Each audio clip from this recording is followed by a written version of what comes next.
বিশ্ববাজারের সাথে সামঞ্জস্য রেখে জ্বালানি তেলের দাম কমানোর সিদ্ধান্ত নিয়েছে সরকার। বিদ্যুৎ, জ্বালানি ও খনিজ সম্পদ মন্ত্রণালয় থেকে দেয়া এক সংবাদ বিজ্ঞপ্তিতে এই তথ্য জানানো হয়। হ্রাসকৃত মূল্য আজ রাত 12টা থেকে কার্যকর হবে বলেও জানানো হয় বিজ্ঞপ্তিতে। বলা হয়েছে, ডিজেল ও কেরোসিনের দাম লিটারে 1 টাকা 25 পয়সা এবং পেট্রোল ও অকটেনের দাম 6 টাকা কমানো হয়েছে। ভোক্তা পর্যায়ে ডিজেল ও কেরোসিনের দাম লিটার প্রতি 106.75 টাকা থেকে 1 টাকা 25 পয়সা কমিয়ে ডিজেল 105 টাকা 50 পয়সা এবং কেরোসিন 105 টাকা 50 পয়সা নির্ধারণ করা হয়। একই সঙ্গে পেট্রোলের দাম লিটার প্রতি 127 টাকা থেকে 6 টাকা কমিয়ে 121 টাকা এবং অকটেনের দাম 131 টাকা থেকে 6 টাকা কমিয়ে 125 টাকা পুনর্নির্ধারণ করা হয়েছে। ওই 1 টাকা 25 পয়সা কমাতে আমাদের জান বেড়ে গেছে আর কি।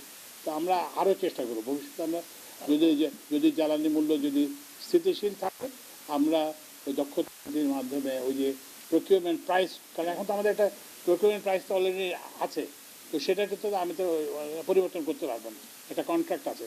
তো সেটা অনুযায়ী আমরা এইটুকু করতে, আমাদের ভবিষ্যতে আমাদের চেষ্টা থাকবে যাতে আমরা সেটাকে আরও কমাতে পারি।